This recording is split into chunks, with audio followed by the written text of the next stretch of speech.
সারাদিন রোজা রাখার পরে যারা রাতের খাবার অথবা সেহরিতে হালকা মশলার খাবার খেতে চান তারা কিন্তু এই রেসিপিটি দেখতে পারেন।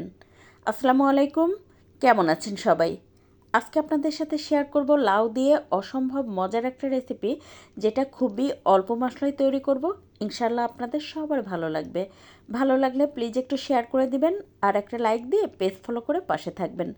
আজকের ভিডিও কে কোথা থেকে দেখছেন চাইলে কিন্তু আমাকে কমেন্ট করে জানাতে পারেন।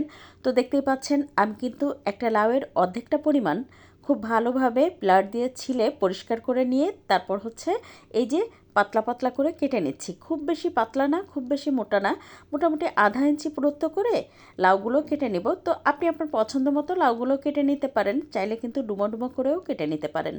আজকের রান্নায় কিন্তু আমার ডিমও লাগবে, তাই এখানে আমি আমার প্রয়োজন মতো 3টা ডিম ভেঙে সামান্য একটু লবণ দিয়ে খুব ভালোভাবে একটা চামচ দিয়ে মিশিয়ে রাখছি। এখন রান্নার জন্য চুলায় একটা প্যানে 1 টেবিল চামচ পরিমাণ রান্নার তেল দিয়ে দেব, তারপরে অর্ধেকটা পরিমাণ ডিম দিয়ে দেব।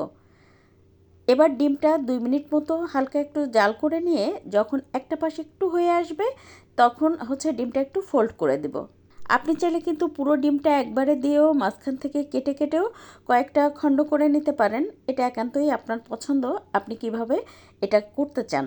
তো তারপরে দেখতেই পাচ্ছেন বাকি অর্ধেকটা ডিম দিয়ে কিন্তু ঠিক একইভাবে ফোল্ড করে নেব। আর দেখতেই পাচ্ছেন ডিমটা কিন্তু আগে থেকে বেশ খানিকটা ভারী হয়ে গেছে। এবার আমি আমার পছন্দ মতো 4 পিস করে কেটে নিব।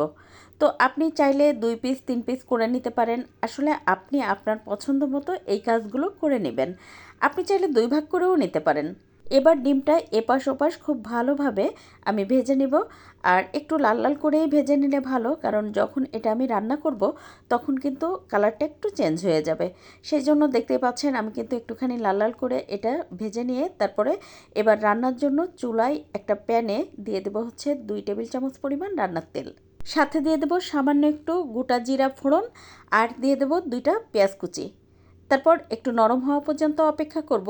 এই 2 মিনিট মতো একটু ভেজে নেওয়ার পরে এখন এর মধ্যে দিয়ে দেব 1 চা চামচ পরিমাণ আদা আর রসুন বাটা। তারপরে সামান্য একটু পানি দিয়ে বেশ ভালোভাবে মশলাটা কষিয়ে নেব, যেন আদা রসুনের কাঁচা গন্ধটা চলে যায়। তো 3 মিনিট কষিয়ে নেওয়ার পরে এখন এর মধ্যে দিয়ে দেব স্বাদমতো লবণ, 1 চা চামচের একটুখানি বেশি হলুদ গুঁড়া আর দিয়ে দেবো 3টা কাঁচামরিচ মাঝখান থেকে কেটে। আজকের লাউ রান্নায় কিন্তু আমি ধনে গুঁড়া বা শুকনো মরিচের গুঁড়া কিছুই কিন্তু ব্যবহার করব না। চেষ্টা করেছি খুবই হালকা পাতলা করে রান্না করার জন্য, যেহেতু এটা সেহেরি বা রাতের খাবারের জন্য রাখা হবে। তাই কিন্তু আমি এভাবে মাঝে মধ্যেই আমার বাড়িতে আমি করি। আর লাউ তো এমনিতেই ঠান্ডা খাবার, খেতেও অনেক ভালো লাগে। তারপরে দেখতেই পাচ্ছেন আমি কিন্তু মশলা কষিয়ে তারপরে এর মধ্যে সেই কেটে রাখা লাউগুলো দিয়ে দিলাম, দিয়ে 5-6 মিনিট ঢাকনা দিয়ে ঢেকে একটুখানি কষিয়ে নিয়েছি। আর এখন এর মধ্যে দিয়ে দিলাম একটা টমেটো লম্বা করে কেটে, দিয়ে তারপরে আরও 2 মিনিট এটা একটুখানি নেড়ে মিশিয়ে দিয়ে এখন ঢাকনা দিয়ে ঢেকে আরও 3-4 মিনিট এটা আমি রান্না করে নেব। আর এভাবে যদি মশলার সাথে লাউটা কষিয়ে কষিয়ে রান্না করা যায় তাহলে কিন্তু খেতে অনেক বেশি ভালো লাগে, আর লাউয়ের মধ্যেও কিন্তু মশলাটা খুব ভালোভাবে ঢুকে। তারপর এর মধ্যে দিয়ে দেবো ভেজে রাখা সেই ডিম দিয়ে আরও 2 মিনিট বেশ ভালোভাবে কষিয়ে নিয়ে দিয়ে দেবো 1 কাপ পরিমাণ পানি ঝোলের জন্য। তারপর ঢাকনা দিয়ে ঢেকে লাউটা পুরোপুরি সিদ্ধ হওয়া পর্যন্ত রান্না করে নেব। 5-6 মিনিট রান্না করার পরে দেখতেই পাচ্ছেন আমার লাউগুলো কিন্তু বেশ ভালোভাবে সিদ্ধ হয়ে গেছে। এখন আমি এর মধ্যে দিয়ে দেবো আধা চা চামচ পরিমাণ ভাজা জিরার গুঁড়া আর দিয়ে দেবো বেশ খানিকটা পরিমাণ ধনেপাতা। সাথে দিয়ে দেবো 2টা কাঁচামরিচ মাঝখান থেকে কেটে, এতে করে খুব সুন্দর একটা ঘ্রাণ আসে। তারপর ঢাকনা দিয়ে ঢেকে শুধুমাত্র 2 মিনিট রান্না করব।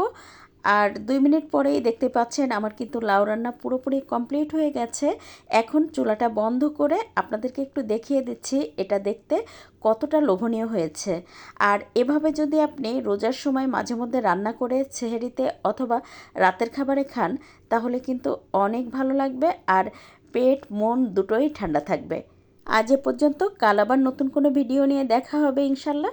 সে পর্যন্ত সবাই ভালো থাকবেন, সুস্থ থাকবেন। আল্লাহ হাফেজ।